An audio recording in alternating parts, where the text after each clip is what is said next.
ছাত্র জনতার গণ অভ্যুত্থানে শেখ হাসিনার সরকারের পতনের পর বেকায়দায় পড়েছেন জনপ্রশাসন সহ বিভিন্ন ক্ষেত্রে সুবিধাভোগী ব্যক্তিরা।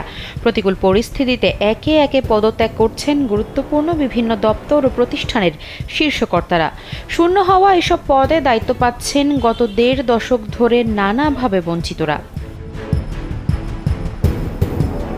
এখন পর্যন্ত পাওয়া তথ্য অনুযায়ী রাজনৈতিক বিবেচনায় নিয়োগ পাওয়া রাষ্ট্রের প্রধান আইন কর্মকর্তা, বাংলাদেশ ব্যাংকের ডেপুটি গভর্নর সহ গুরুত্বপূর্ণ অনেক কর্মকর্তা পদত্যাগ করেছেন। আবার অনেকেই পদত্যাগের পথে হাঁটছেন। এছাড়া চুক্তিতে নিয়োগ পাওয়া কর্মকর্তাদের চুক্তি বাতিল হচ্ছে। এসব কর্মকর্তা সাবেক প্রধানমন্ত্রী শেখ হাসিনা ও তার সরকারের আস্থাভাজন হিসেবে পরিচিত। ওয়ালটন ফ্যানের অ্যারোডাইনামিক ব্লেড ঘরের কোনায় কোনায় ঠান্ডা বাতাস ছড়িয়ে হাওয়া বদলে নেয়। পদত্যাগ করে নিরাপদে থাকতে চান তারা। পদত্যাগের এই তালিকা দিন দিন বড় হবে বলে ধারণা করা হচ্ছে। একাধিক কর্মকর্তা জানান, নানা অনিয়ম ও তদবিরের মাধ্যমে সরকারি ও শাসিত বিভিন্ন সংস্থার শীর্ষ পদে অধিষ্ঠিত হয়েছেন অনেক কর্মকর্তা।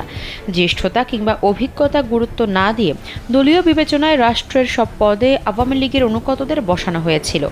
এর মধ্যে কারো কারো বিরুদ্ধে দুর্নীতি, অনিয়ম ও ক্ষমতার অপব্যবহারের নানা অভিযোগ রয়েছে। বুধবার রাষ্ট্রের প্রধান আইন কর্মকর্তা attorney general M Amin Uddin ব্যক্তিগত কারণ দেখিয়ে পদত্যাগ করেছেন। তবে বর্তমানে তিনি কোথায় রয়েছেন সে সম্পর্কে জানা যায়নি। মঙ্গলবার রাতে বাংলাদেশ পুলিশের ইন্সপেক্টর জেনারেল চৌধুরী আবদুল্লাহ আল মামুনের চুক্তি বাতিল করে নতুন আইজিপি হিসেবে মোহাম্মদ ময়নুল ইসলামকে নিয়োগ দেওয়া হয়েছে। সাবেক আইজিপি আত্মগোপনে রয়েছেন।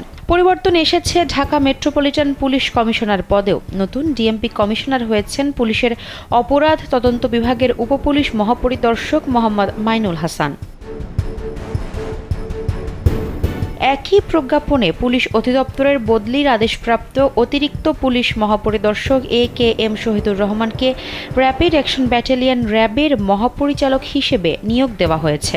গতকাল সকালে অফিস শুরু হওয়ার কিছুক্ষণ পরেই বাংলাদেশ ব্যাংকে অস্থিরতা শুরু হয়। এ সময় গভর্নর আব্দুর রউফ তালুকদার উপস্থিত ছিলেন না। শেখ হাসিনার পদত্যাগের পর থেকে তিনি অফিসে আসেননি। কর্মকর্তা কর্মচারীদের চাপের মুখে বাংলাদেশ ব্যাংকের একজন ডেপুটি গভর্নর কাজী সাইদুর রহমান সাদা কাগজে লিখিত দিয়ে পদত্যাগপত্র দেন। বাকি ডেপুটি গভর্নররাও পদত্যাগ করবেন বলে মৌখিকভাবে আশ্বাস দিয়েছেন। এ সময় ক্ষমা চেয়ে পালিয়ে যান কেন্দ্রীয় ব্যাংকের পলিসি অ্যাডভাইজার আবু ফরাহ নাসের।